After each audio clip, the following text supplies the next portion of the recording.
Welcome, everybody. Well, I'm Dan Philgreen. If you came to hear the Dan from National Geographic tell you how to live longer, I'm afraid that was last night. I'm a different Dan, and if you try some of the things you'll see today, I'm afraid it might have the opposite effect on your longevity. So I don't encourage you to go out and do that. But fortunately, I was blessed with a pretty good sense of adventure that served me well in my work as a cameraman and a video and filmmaker through the years. And we'll get started. I've got a lot of visuals here. I was a really early adopter of video technology, as you can tell. And I grew up in a Christian home. My father was a pastor. He was involved in some missions organizations back in the late 60s, early 70s. He was the director of an outfit called Short Terms Abroad, which was later merged with Intercristo. You might have heard of that outfit. And they were real... in the early days when the whole short-term missions idea was in its infancy, they were helping people network, and that was all about. But as a result of that, my dad would come home and tell all these stories over the dinner table about these amazing things that were happening around the world. And also, he was a pilot, and I grew up around airplanes, so maybe that got some of the wanderlust built into me because of that. And I always liked to get in a plane and go places. I actually got a pilot's license of my own back in the early 80s and got to do a little flying in my friend's airplane. But the big thing I kind of discovered in high school that I had an eye for photography, and I kind of discovered the power of visual media and how it could really help to connect, not just transferring information in a kind of a head-to-head level, but could connect emotionally on a heart-to-heart level and really get the emotion of the story, not just the facts of the story. So with all the mission stuff I'd heard about growing up, I kind of thought, this would be great if you could use this tool to tell the stories about what God's doing around the world, and hopefully when you would see that, you would say, hey, maybe God wants to do something with me as well. So that was kind of the whole point, and the thing that drove me in my training. I went to Bob Jones University. They had a really amazing film program back there in the 70s when I was in college, and then got through there, got a master's degree, got a wife, and there's Esther. Actually, she's here today. So Esther, why don't you stand up and just say hello to everybody. She's here. Now you're going to find out something about her that I guarantee you didn't know, but hopefully she'll be suitably embarrassed by the time we get to that story. So I went off and to conquer the world. This is my buddy and I with our first paying gig. We made this film about Guatemala for a fellow who had shot it. We did the editing, and there it is, ready to go to the lab and go out to the world. Shortly after Esther and I married, we'd been married 3 months, and I got an opportunity to go to this village in Papua New Guinea. This is the village of Hauna, and it's about 400 miles up the Sepik River from the coast. And apart from Antarctica, I think this is about as far as you can get away from an electrical outlet. Okay? There's really nothing out there. Turn the lights down. Okay, go get the lights down a little bit. Jared, maybe you can help with that. Thanks. So we went out there and filmed a film about these folks and what they're doing. It was called Come By Here. There's Esther manning the tape recorder. She did all the sound recording for me, and she was my girl Friday. Really looked like Robinson Crusoe here, doesn't it? But we had a great time, a grand adventure. It was really, really unbelievable. And it's actually available still on DVD. These are some of the dolled up slides that are in the extras, as you always get with a DVD nowadays. And kids all over the world have to look through the viewfinder. We did have a generator and a couple lights, so they will shoot some inside things. You can see here how we're right up against the water, and you're going to see a scene in a minute of all these people dancing around. We were trying to reenact a battle scene, but these folks are just way too nice to each other and way too careful to get too close to their spears. So they do all these sing-sing, big reenactment kind of things, so we kind of said that's what it was, since that's what it really was. But anyway, you're going to see a little bit later, part of the story is the river water. The water comes up and goes down about 10 feet from the dry season to the rainy season. The water comes up right to the floorboards of their houses, like that. That's how deep the water gets. Well, about a week after we were shooting here, this was about a foot or two underwater, all of this area, all up and under the house. So we flew in a plane to a nearby airstrip, but the airstrip was underwater, so we had to go out by canoe. And I'm going to leave you hanging until a minute, tell you the rest of that story, because I'm going to let you see a little bit of the beginning of this film. It's just a kind of a tease. Early morning in Hauna village on the Sepik River in Papua New Guinea, and the village begins to come to life. The people are getting into their canoes and heading out onto the river and into the jungle to find food for the day.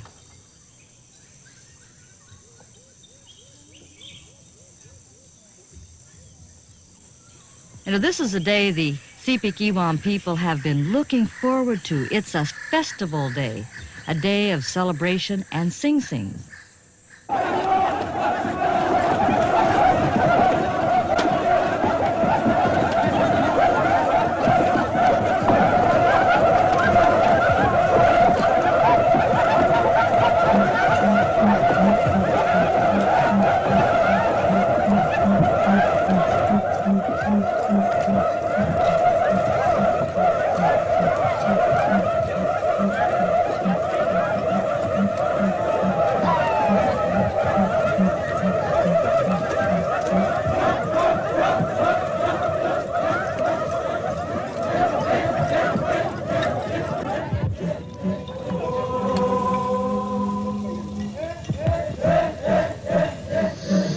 Okay, well, I wish I could just show you everything, but we won't get through it all if we look at everything. So I want to move along here.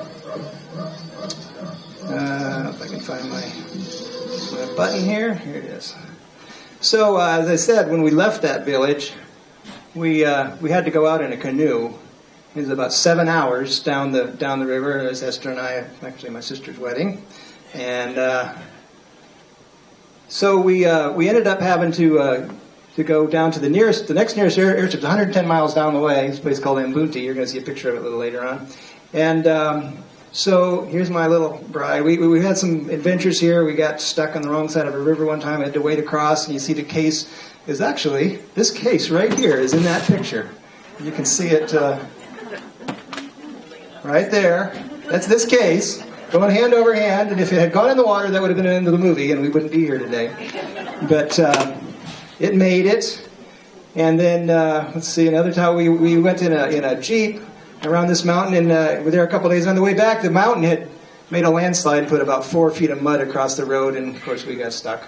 So we worked for a couple of hours trying to get the Jeep out, and finally just left it there. And they said, well, we'll get it, when the dry season comes around. And we walked 8 miles through the night to the little place where we were. Anyway, all kinds of adventures and travel, not the least of which was this canoe trip down the Sepik River. Now, we left early in the morning, and we got into these huge canoes, and they hold maybe about 10 people.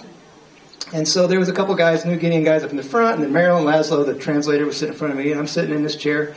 Esther's behind me, and a couple guys in the back running this little outboard motor, and down the river we went. And it was beautiful, and the motor makes a lot of noise, so, nobody's really talking for a couple of hours. And then, all of a sudden, the two guys in the front, they started talking, and their conversation got pretty animated. And then Marilyn, the translator, she also starts laughing and cackling and just laughing her head off. And I'm thinking, well, what in the world are they talking about? So she leans back and says, hey, Dan, he said, the guys want to know how much you paid for Esther. So, I thought, well, they usually give a pig or some chickens or something to their father-in-law. That's the way they do things over there. Well, I immediately thought, well, we do things a little differently. But I did happen to own, I own 2 motorcycles, and there they are. And I sold both of them to buy her diamond ring. So I just said, tell them I paid 2 motorcycles. Well, as you can see, where they lived, it's all water and swamp, and they don't have any roads. There's nowhere to drive a motorcycle if you had one. But these guys had been to the coast where they had towns and roads, and they'd seen motorcycles. Well, that was, a motorcycle is the ultimate thing you could possibly possess. And so this woman here was... she was worth 2 of them. So she became very highly esteemed. So Esther's my 2 motorcycle wife. And she's been worth every penny of those motorcycles. Okay, so moving along. All right, later that same year I got a call, and somebody's mine had a job to make some films over in Taiwan in China. And so I got to go and be the cameraman. And this was then along the Li River in the Guilin region of China. Some of you may have been there. We've got a lot of world travelers here. I hope you all brought your passport to get it stamped in. But I'm sure many of you have a real passport with lots of stamps on it. So I hope you see some places maybe you might have been today. But anyway, I had always thought, when I saw those crazy-looking hills in Chinese art, you see a big Chinese painting, and I always thought that was some impressionistic thing. It reminded me of Dr. Seuss. And then I go over there, and there they are. They're for real. So Karsts. Karsts. There we go. We've all learned a word. It's a karst. Now I know. So basically what we were doing was pro-Taiwan, anti-communist propaganda movies. I'll just break down and tell you that's what we were doing. And I discovered in my travels between China and Taiwan. Life inside the Communist People's Republic of China is at first glance... It's a similar culture. One of the big differences is that in Taiwan, the background music is all happy and upbeat, and in Communist China, there's no background music, or it's very somber and sad. So that's a joke. It was a bit heavy-handed on these movies. I wasn't involved with the editing. But actually, it was a very fascinating observation to see the same culture, the Chinese culture, functioning under two completely different systems. And it was not difficult to show the contrast. This is all over in mainland here around Guilin, which is supposed to be the garden spot of China. They're very proud of it. But there was lots and lots of poverty to behold. So I could talk about that, but we'll move on somewhere. So after going to China, I spent a number of years in industrial video production and film production, and didn't get to do any traveling for quite a bit of time. So I'm going to take a little break here and talk about some of the equipment that I got to use. And during the years, as you saw in New Guinea, I had this particular Bolex spring-on camera, and it happens that it was borrowed. But about 10 years after I made the film, the actual camera was given to me. I brought it today. Here it is. Unfortunately, in the meantime, it got some water damage and is not usable. But it's an interesting museum relic now. But it had no battery, no motor. You'd wind it up with this crank like this, and then it doesn't run anymore because the motor got damaged. But you'd pull this thing, and it would run for about 30 seconds, and you got to crank it up again, which worked great in a place with no electricity. It used these spools of 16 millimeter film that had 100 feet to a spool. That would be about 3 minutes, and at the time that cost $30 or $40. So it was an expensive and interesting way to do production, but it did work, get the job done. Then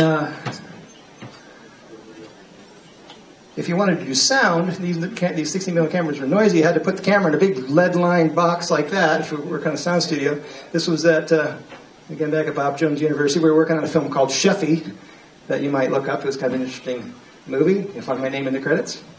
Then they started making 16mm cameras that were quiet. This was a Airflex BL, and then this was a French camera that I owned for a while. And but you can see they're very big, very bulky, and you had big magazines, and it took a lot of stuff to move around the world. And this is the very first Betacam. This is where video kind of came along and took over 16mm. This is the Sony BVP-30 Betacam.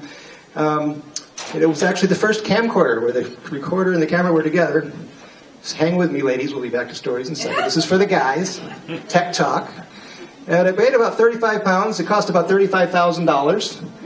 And fortunately, the cameras have gotten lighter as I've gotten older. However, I think I'm about 35 pounds heavier, so I think I'm hauling around the same amount of weight these days as I did in those days. And there's one else. This was with Josh McDowell. Some of you are probably familiar with Josh McDowell, the writer and speaker. Got to travel with him quite a bit. This was over in Romania. We're going to see a little bit of that in a bit. Then they put chips in the cameras, and they were a little smaller, a little lighter. But the big thing that happened was when things went digital. This little camera here, which I also happen to have with me, it's a lot of the stuff you're going to see today was shot with this exact camera. This actually has the same quality as those big cameras, and cost about $3,000 instead of $30,000. And one of the big things it allowed us to do was to bolt the camera to a device called a Steadicam, which is also here, this funny-looking thing hanging off the bottom. And the Steadicam would allow us to move the camera around very smoothly, like this, and get very smooth shots. And you're going to have a little quiz today. This is making a shot, and in a minute you'll see the exact shot. That's the shot I was making when that still was made. And you can walk along, you can walk forward and shoot somebody like I was doing right here, shooting back over your shoulder. So your quiz today is to keep your eye out and look for Steadicam shots. There's going to be quite a few of them later on. Okay, so if you were here a little early, I was really proud of this shot because this is something that was never possible to do before this technology came along. I was actually sitting in the nose of this dugout canoe. I barely could fit my bottom in there because it's so narrow. Holding this camera out over the water, shooting her telling the story. And it really was not possible to make a shot like that before and get it smooth like this. So I thought, it's never been done before. It's kind of fun. And you can see when things move through the foreground, it just makes it a lot more interesting and a lot more compelling. And you saw that airplane stuff earlier if you were here. So that was all. Oh, I'll tell you this one thing. You can also do things like climbing stairs or running. If you look at the ground, I'm actually running. That's flat out pretty much as fast as I could run, which was a lot faster in those days. And you can see the shot is still steady. And then this is another interesting one. This is actually holding the Steadicam in this plane. It's landing on a grass landing strip. And the camera actually is bouncing up and down like this. But look, the horizon is nice and steady. So, okay, so enough tech talk for that. But one more time. Oh, here's another fun thing. Hang with me, ladies. You could also make really cool shots inside of in close space like a helicopter. And do nice smooth pans and moves. And there's my friend Bill Cristobal, who's the pilot over there. So, I think that's enough of that for now. So the other thing we ended up, that changed a lot, was how we edited video. In the earliest days, this was back at school. It's another place I edited a few films on. It was very tedious, very slow, very ponderous process. And then they came up with these motorized flatbed machines, but it helped a little bit, but film was still very tedious. And then video kind of took over. We ended up with rooms like this full of gear. It was still very tedious, but faster. And then computers started getting powerful enough that you get the video into the computer. This was a room in St. Cloud, Florida, where we lived for about 5 years, and a bunch of the video you're going to see today was edited on this system. And today, if you've seen a Macintosh computer, then you've seen all you need to edit video. That's the way we do it here for Shell Point Television. And believe it or not, all the stuff you just saw, what we do today, just a little Mac computer, is far better, far more powerful, far faster. And that's how we can give you a half-hour television show 5 days a week here at Shell Point. All right, so that's it for the Tech Talk. Ladies, you can start paying attention again. I spent about 10 years or so doing industrial production, and then I ended up, through kind of a backdoor thing, it's too long of a story to tell, I ended up working for Campus Crusade for Christ at the headquarters there in California at the time. Later, they moved to Orlando, and we moved with them. But one of the first things they had me do was to go to Manila in the Philippines. There was a very large outreach project they planned for the next year. They wanted to recruit thousands of people to go over there and participate. So we went there in advance. And I had a kind of a bit of a crisis of conscience the day I was standing right here in this spot. I'm in this slum in Manila and surrounded by the most abject poverty I'd ever witnessed personally. And I've got this $35,000 machine on my shoulder. And I'm thinking, what you could do here with $35,000.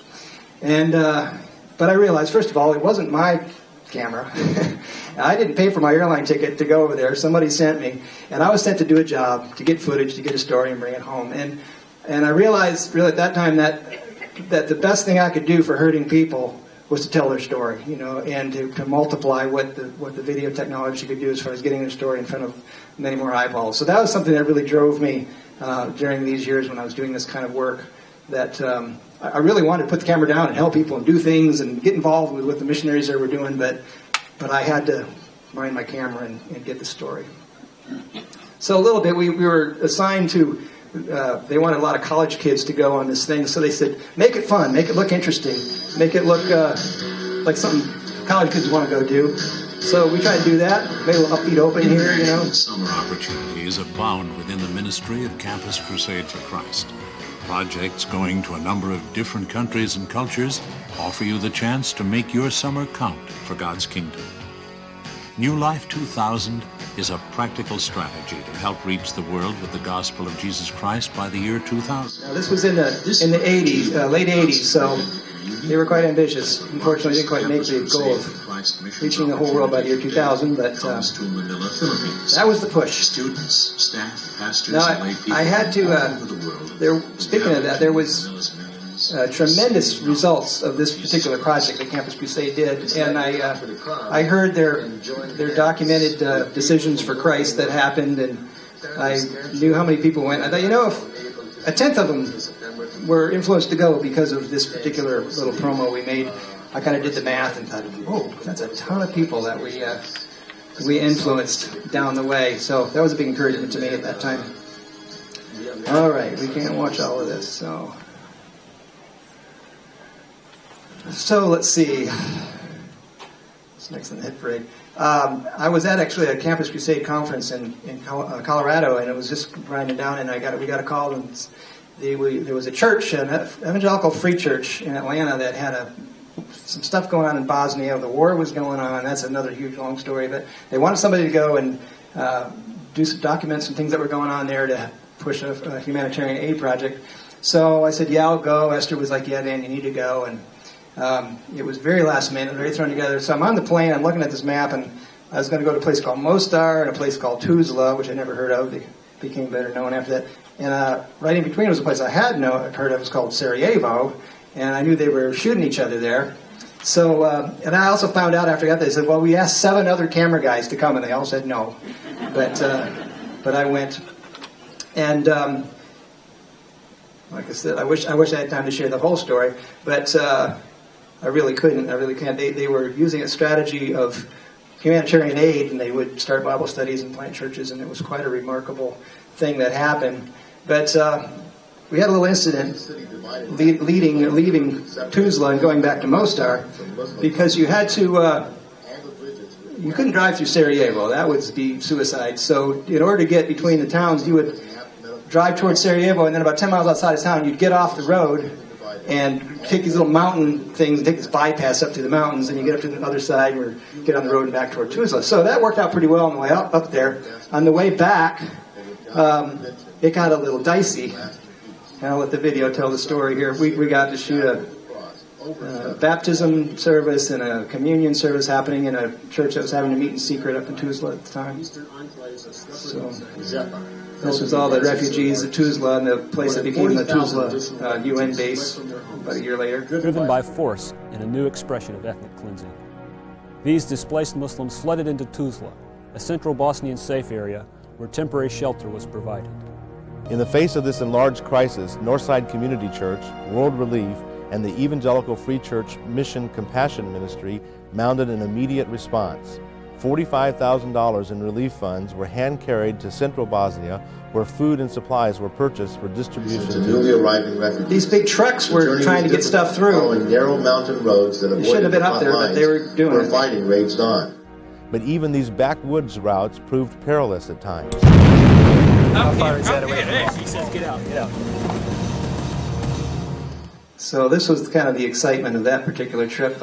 We came around this corner, and there was one of those big trucks that slid off the road in this switchback, and there was a little house there, and the family was all out in the yard looking at the commotion. Well, by the time we got up there, a couple of UN armored vehicles were trying to pull this truck out, and they failed at it, so they were unhooking their cables. And meanwhile, several trucks, as you can see, were waiting to get through the log jam.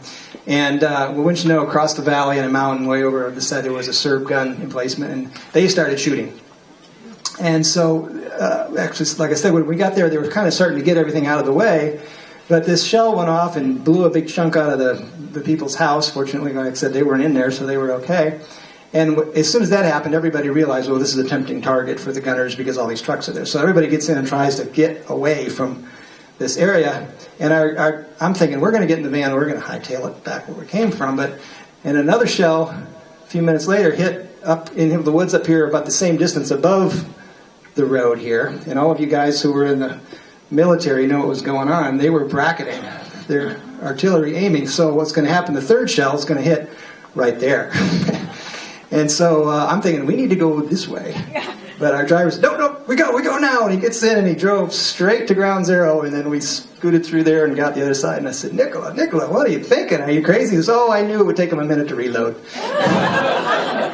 So it would have cost us another day of time if we'd had to go back. So that was a very, very interesting day. About a couple month or so later, there was another fellow I knew was over with another outfit, and his story came back. A sniper went after him, and the sniper bullet hit the tree right next to him. So at least with me, it wasn't personal. All right. So speaking of guns, I had another opportunity with with Campus Crusade. They have a military ministry, and they'd actually trained military guys to hold Bible studies when they go off on their deployments. It's one of their things they do. And they had 5 men, 3 officers, and a couple of enlisted guys that were going on a Westpac cruise, this was the USS Ranger, and went out of San Diego and went to the Persian Gulf for 6 months and came back. And quite an amazing thing happened on this ship. One of the chaplains happened to be a fine evangelical man, and he had organized 30 different Bible studies that were happening all hours of day and night on this ship. And so, kind of along, so we documented some of that, and I wanted to share a little bit of that experience. I had no idea that a civilian would be allowed on a warship at sea until about a day before I was on one. But we flew out to Loneliness, boredom. We flew out to Hawaii at Pearl Harbor and got on it and rode it back to San Diego. Isolation. They are all all part of military life, and no one understands that better than those in the military.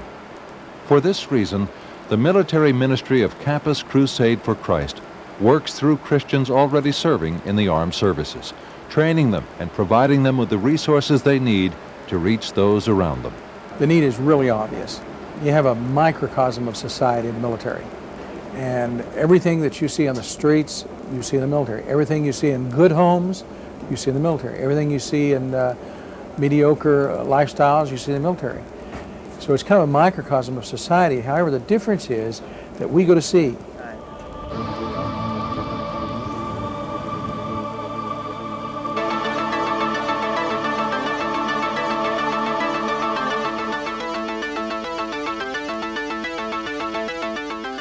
The movie Top Gun had come out, and they actually had a copy of it on the ship, and I understand they showed it about once a week during that whole 6 months. So in the little space, I was with all these engineer guys one night, and they had the movie going on the TV system, and they were shouting and cheering, and actually the Ranger was one of 3 aircraft carriers that was used in the making of that movie. So every time a shot came that was of their ship, they go, "Oh, there's one of ours!" You know, they knew the tail numbers of all the planes, so they knew which ones were theirs. That was a fun experience. I have to say, I was immensely proud to be an American, being around these military members on this ship. It's just an amazing esprit de corps and attitude, and it was probably the most patriotic week of my life being around those guys. I was just very proud of them. Awesome warfighting machine. We have 22 F-14 Tomcat aircraft. We have dozens of bombers and electronic warfare planes and anti-submarine warfare planes, and the whole gamut that is used for this country's policy. Sometimes it's just a presence, and sometimes for destruction. And all that takes 5,000 people in all to make all that work. But at the same time, being out here doing this job and even being busy and being surrounded by all these guys, the guys you work with and live with and everything else, you can really get lonely out here. When the ship left the port the first time, it was heartrending. The footage, my buddy shot it. I wasn't there that day, but I was there when they came home. And there's 5,000 personnel on the ship. They've been gone for 6 months, and we pull into San Diego, and they're proudly at their station there as the ship comes in. And I got to get off the ship with all these people, and I have to tell you, it was the most concentrated experience of joy and happiness I have ever experienced and probably ever will, to be on the dock when all of these families are getting back together. It's just incredible. I want to share it with you. There was about a dozen, they put the moms with new babies, about a dozen moms with new babies that their dads had never seen before that day. And it was just wonderful. And unique and fun and really wonderful has been happening on the ship. The body is alive and well, and the Holy Spirit has just really ministered to all the men that are part of this body.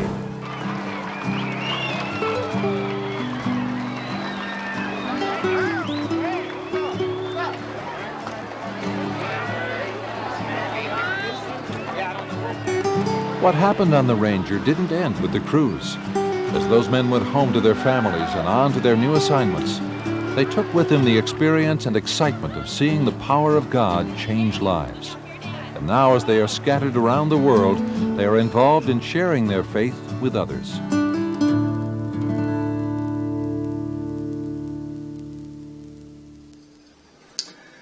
In 1989, you may remember that there was a revolution in Romania. It happened in December. And I went in there with Josh McDowell a couple months later in March, and he held the first open meetings, evangelistic meetings, Christian meetings of any kind that had happened in 70 years. So that's quite an amazing experience. What a joy to be in your country. For years, I've wanted to come to Romania. Then last night, we had the first evangelical meeting for students in the university. There was a great a story that never made the press over here that the revolution was actually initially fomented by a man named Tokash, pastor, evangelical pastor in Timișoara.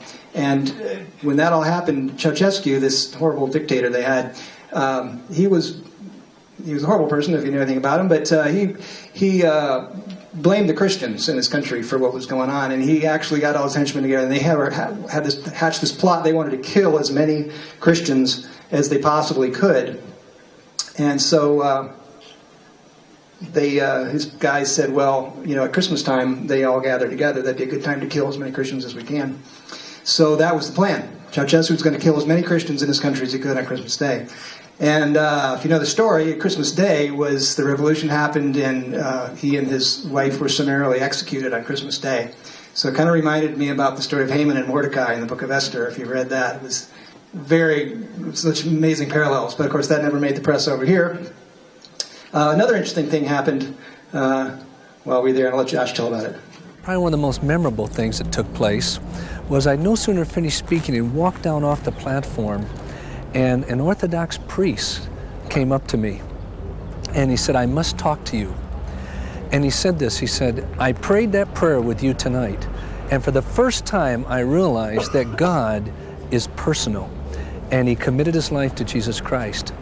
Then I found out that at the Lenin statue that we've shown on video, when they tore down Lenin's statue and everybody applauded, at that moment, this Orthodox priest jumped up onto the platform and he held up a cross in symbol that Jesus Christ is replacing Lenin in the Romanian society. This was the priest who prayed to receive Christ who had done that. And he took out of his pocket his cross that I wish I had here right now. It's back in the room. And he gave me the cross that he held over the statue of Lenin to represent the victory of Jesus Christ. That was an amazing thing to capture. Another interesting thing happened regarding that's taking that statue down. We actually arrived in Bucharest at night, and we were driving through the streets, and we looked over this park. There was these big spotlights shining on something, and we thought, well, what in the world's going on? They said, oh, they're taking Lenin down. They're taking Lenin down. We got to get over there with our cameras. So we dumped our gear in the hotel and went over there, and it's now they were trying to be real careful about taking it down. They didn't want to just shove it over there. They wanted to preserve it, put it in a museum or something or other. So they were chipping right under the feet and had a torch there and cutting the reinforcing bars and whatnot. Well, it was about 10 o'clock at night, and so we're waiting for the thing to pop off. Well, like I said, the spotlights are on it, and it's all dark here where we're standing. I'm standing here looking at this guy next to me. He looks like an American. I said, good night, that's Ted Koppel. He was standing right there next to me, and he's just waiting, and I was thinking, I should talk to him. I thought, everybody bothers celebrities, so I thought, no, I'll just leave him alone. But he stood there, and they were waiting, and his crew was there, and they're waiting. Well, they decided to give up for the night, and everybody left, and the next morning, we were out there, and we got the shot of the statue popping off and everything, and Ted Koppel and his boys were nowhere to be found. I guess they had to go somewhere else. So you never saw this particular shot on the air, and that's why. But we got a lot of mileage out of it, because in the early 90s, things were busting open in Russia. And Campus Crusade was very active in a lot of things underground before things opened up. And then afterward, I made 9 trips. Mikhail Gorbachev introduced his plans for social reform. I made 9 trips over to Russia in the 90s and doing various things. Again, this isn't Russia. This is, now it's Bucharest. So we used it a lot. But we're there for some various interesting times in Russia, and this is in Moscow and Red Square. And I was actually in St. Petersburg the day they renamed the city from Leningrad back to St. Petersburg.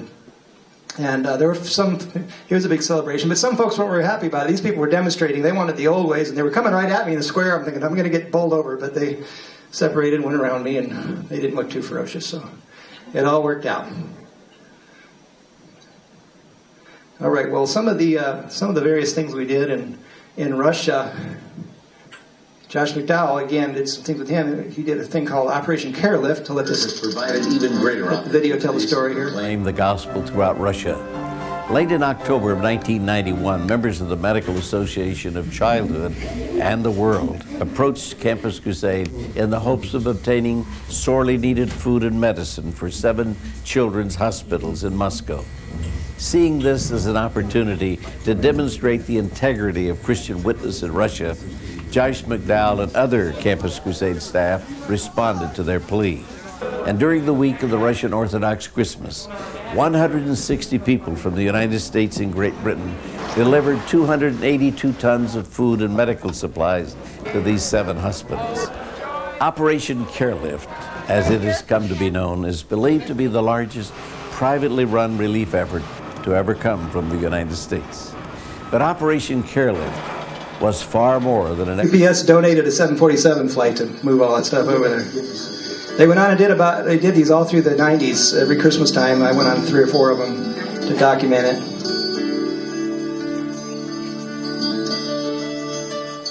Then another interesting thing happened, and again, I'll let the video tell the story.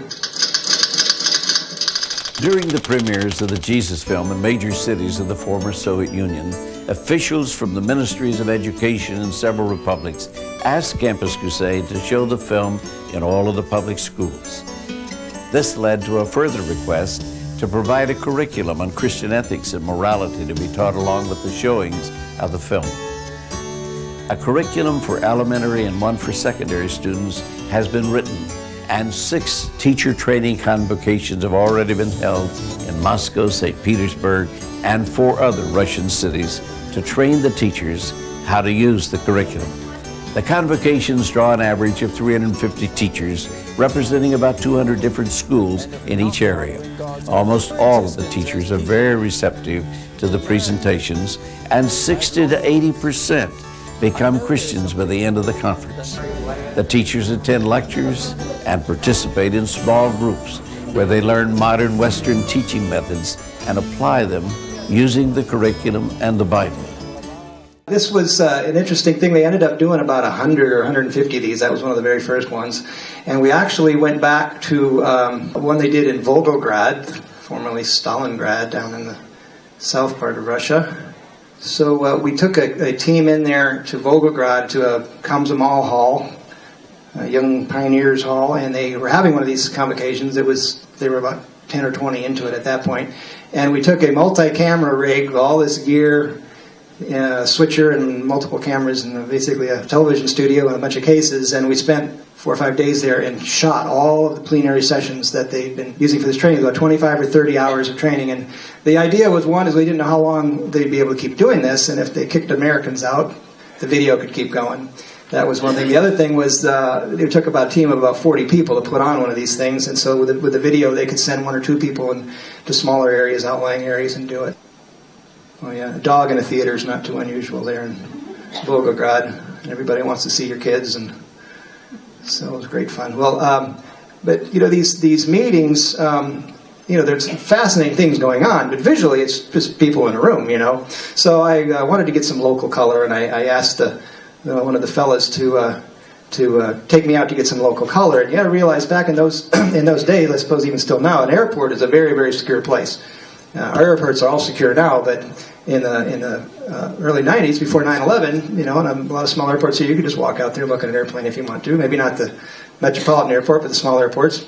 But it was kind of a mixed bag, because they wouldn't let you take pictures, and they're all really uptight about things. But then you get on the plane and express some interest in the public. Oh, here, sit down, take a picture. So this is on a Tupolev airliner.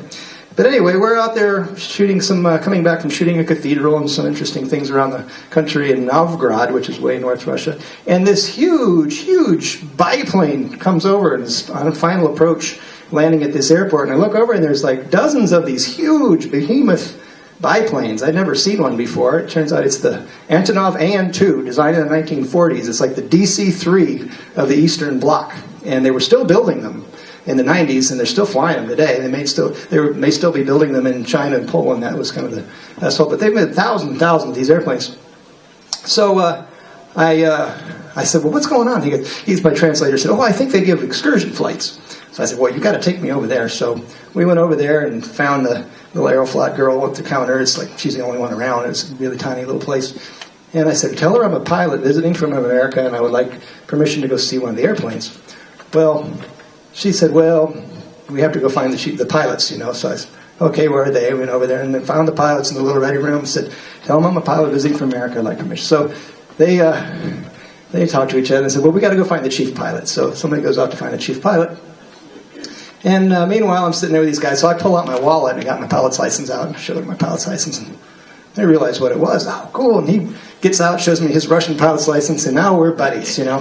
So we're having a good time with these guys. We're kind of laughing. And then the chief pilot walks in. He's like, what's going on? You know, and he's very stern. And I'm going, oh, this doesn't look good. So once more, I said, tell him the chief pilot, I'm a pilot visiting from America. I'd like permission to go out and look at the airplanes. And he hears something. He rattles off a bunch of stuff in Russian. I'm thinking, well, this was a nice try. But the translator said, the chief pilot says that yes, it can be arranged for you to view one of the aircraft, and you can fly one if you want to. I said, please tell the chief pilot I would very much like to fly one of his airplanes. So then he said something, he said, well, the chief pilot wants to know, do you want to fly it by yourself, or do you want one of our pilots to go with you? I said, I'd like one of your pilots to come with me. So the next day we went out and got on this big old airplane. It holds 12 people. It has a 1,000 horsepower radial engine. I got on, my other two guys on my team got on, the bus driver got on, the translator got, everybody piled in, and we all went flying out over Novgorod. That's the view out of the co-pilot seat. That's their little cathedral there in town.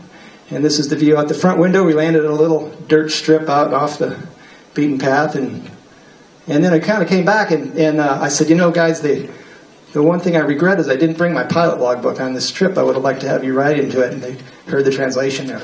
Come with us, you know. So I'm following them and into this building and down this corridor and into this room. And there was this old file cabinet in the corner. And they went to that and opened it up and they're digging through it. And they finally found what they're looking for. It was an Aeroflot pilot's logbook, a brand new one.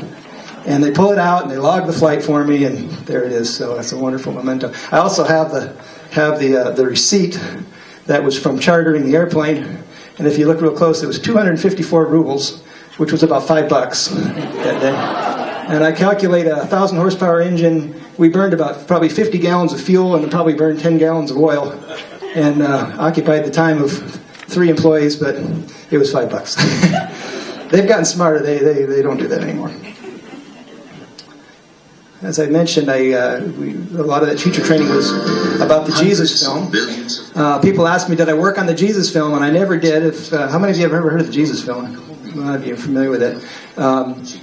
Campus Crusade made this film actually when I was in high school in the early 70s, and commenced to start translating it in different languages. At 50 languages approximately, it became the most translated film of all time. And they had a goal of doing it in 500 languages. Since last I checked, there are over 1,000 languages, full-on character-by-character lip-synced languages, and then about 500 other less technical versions, kind of narrated versions. But everywhere we went, we'd run into showings of the Jesus films. I did not work on the film, making it, but I shot a lot of video of it being shown and so forth. And the guys that were working on the translation were down the hall from the office that I worked in at the Campus Crusade headquarters. Had a few other interesting things through the years I want to just touch on real quick, and then I want to show you some more from Papua New Guinea, from the newer movie. Got to go to Venezuela for a friend of mine who was a missionary kid with New Tribes Mission. There's a couple that had been there for about 30 years, translating the New Testament into the Panari language, which is an Indian tribe there out in the plains of Venezuela. Also a pretty remote spot. More adventure and travel. They had people. The tribe was spread out in a number of different villages. They all came together for this celebration. And this is a bigger version of the Steadicam that can handle bigger cameras that I was using down there. And great people, wonderful folks. So anyway, that's the motel. And I learned how to sleep in a hammock. All you people have been worked in South America, know about, sleeping in an angle and all that. Well, that's a good night's sleep. I brought a couple home and I still enjoy them. All right, I'm going to have to skip over the Amazon story. Made a couple trips to Israel. The first time I went with this pastor from Alabama, and he'd never been, I think, anywhere before. But he wanted to do some spots for TV for back in Alabama to invite people to his church, and we did one in Jericho here, and we did one on the Dead Sea in different places. So it was the normal Israel bus tour where you go around, and I was, not to be cynical or anything, but I just kind of found it strange that Jesus did a lot of interesting things in places that had plenty of bus parking and a place for an olive wood shop and a restaurant and bathrooms. So anyway, I was able to go to Israel another time a number of years later. The second time I went, I was with a professor when I was teaching at Columbia International University at the time, and one of the seminary professors whose expertise was Bible geography was in charge, and he and his wife for about 20 years, every summer they'd go over there and wander around the hinterlands of Israel, finding places he'd been researching about. So we went places like the Mount of Precipitation, the story where they tried to shove Jesus off the cliff. That was right along in here somewhere, they believe. Got up to the Golan Heights. This was going from the Galilee up to Jerusalem. A lot of places. This was En Gedi. That's the stream where David hung out when he was being chased by Saul. And of course, everybody's got to take a dip in the Dead Sea. And while we were out there that day, we went up to Masada. And if you don't know the story of Masada, there's a wonderful article on Wikipedia. You can go home and read about the zealots that made their last stand there in Masada. Well, I got to do something that isn't in any of the tour books. We're up in Masada, and we saw these things flying around, and it turns out they were powered parachutes. It's kind of like a go-kart with a big propeller and a parachute. And we went down there. We thought, well, maybe they're giving rides or something. So they said, oh, no. They were a club out of Tel Aviv. They just happened to be there for the day. But they said, but if you want a ride, we'll take you for a ride. So we said, okay. So gave them a little gas money, and they took us for a ride. So always being up for an adventure. I wanted to show you a little of this. There you go. It actually looks kind of rickety and like you're taking your life in your hands, but it's actually a very safe aircraft because if the engine quits, your parachute's already open and over your head. So seriously, they're pretty safe as long as the wind's not blowing too hard. There's a good bit of this that we're going to skip ahead to. There it is. There's Masada. You don't usually get to see it this way.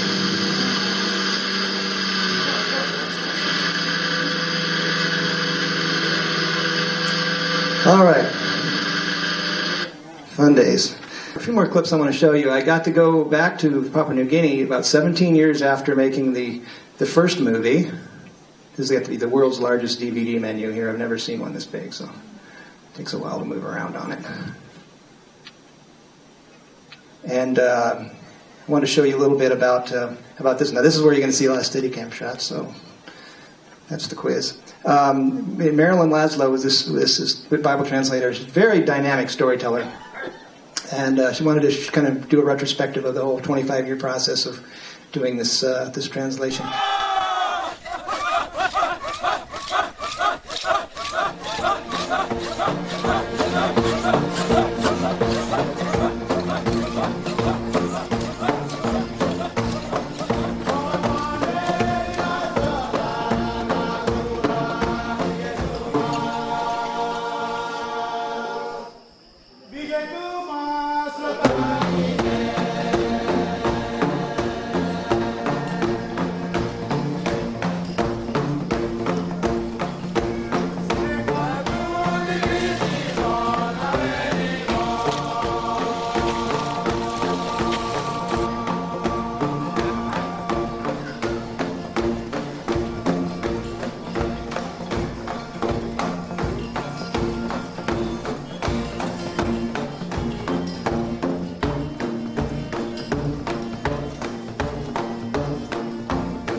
So these are just the credits here. I'm going to show you a little bit of the actual movie.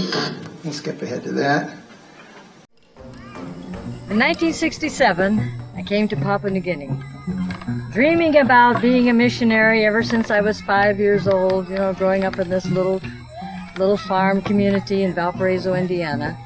And here I was, 700 and some languages on this island, an island just north of Australia. And my partner and I were trying to decide which of the 700 languages were we going to start in. Well, our administration wanted us to consider the Sepik River area. Well, there was very little mission work being done in this area. And they were asking us to consider the Sepik Iwam tribe, which was located about 500 miles up the Sepik River. And to consider working in a little village called Haunup, because the administration did not want 2 single girls more than 1 day's canoe ride from the nearest airstrip. Well, that kind of pinpoints it a little bit, because there were only a couple airstrips along the river, and one was called Ambunti. And so I remember getting, the two of us getting into our little Cessna 206 airplane, and our pilot flew us across the jungles of Papua New Guinea, and we land on this little grass airstrip, Ambunti.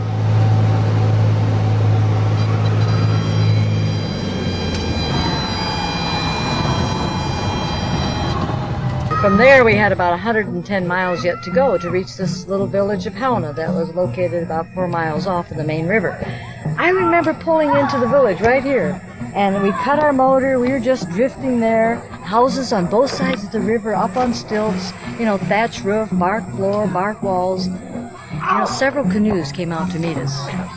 And these canoes surrounded us, and these men were standing up in their canoes, and all they have are just vines around their waist and gourds, and they said something to us as we were sitting there in our canoe, and I don't know what they said, because the first time I'd ever heard the language. I imagine they said something like, Dimam Nutko Ko, Dimam Nutko, why are you here? What do you want? What are you doing? I don't know what they said. But I responded to these men in the trade language, Pidgin English. And I looked up at those guys and I said, Me too, Pilla, like, come now, Sinda Wante Mupilla. I said, the two of us, we want to come and live with you. Well, when I stop and think about what I said to them, that wasn't a very good start. But I said, Me too, Pilla, like, Kisim talk place belong you, Pilla. I said, the two of us, we want to come and learn your language. Zero understanding. So we went to shore. We tried to find somebody that had been out of the village, you know, and maybe met somebody during Second World War or worked on a plantation. Well, they beat the drums. They got the entire village gathered together, 400 and some people. And there the two of us sat on a log, and one leader after the other got up and gave a talk. We had no idea. We had no idea what anybody was saying. We knew that we were the center of their attention. They would circle around us, and they were pinching our skin. They were feeling our hair, you know, and looking in our faces. We were weird. Later on, we were told this long village discussion that they had, that the first half hour of that long discussion, they were trying to figure out. They were trying to figure out if we were male or female. I said, well, thanks a lot.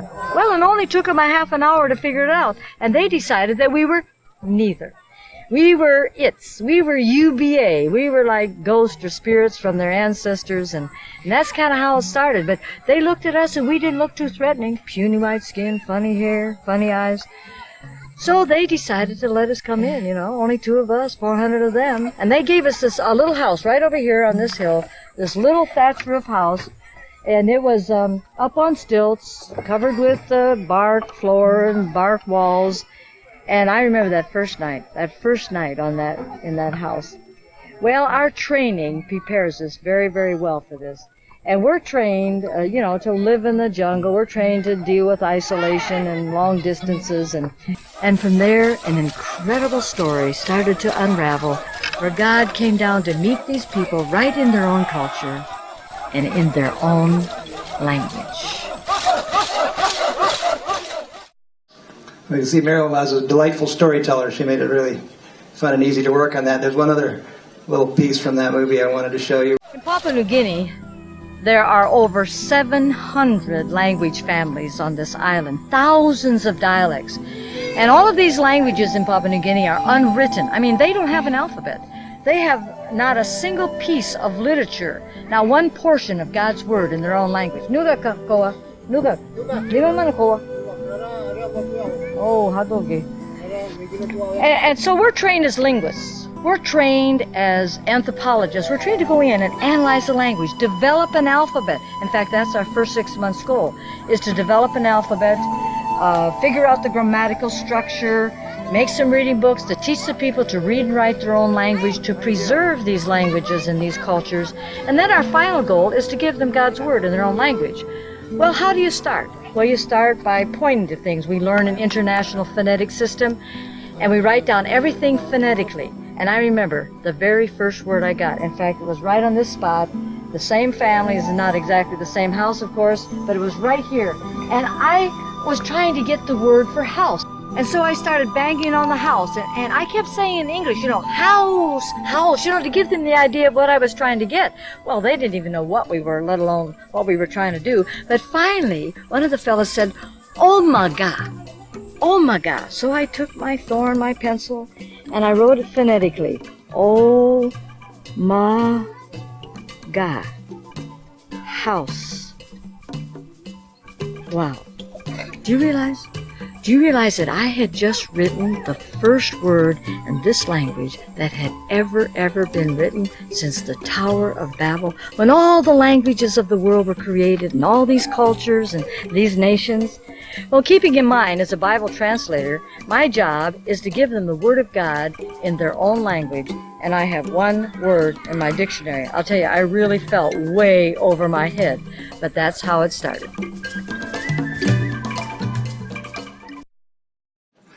Well, there's a lot of more stories where that came from, and they're actually all available to you. This DVD of Return to Hound has been in the church library for a couple years now. I put one in there when I first got here, so you can check that out if you like. The one from 17 years earlier, Come By Here, that we saw at the beginning, that's also over there in the church library. You can check that out. And any of this other stuff that you saw, if you're really, really interested in one or another of the stories, I could probably dig it up for you.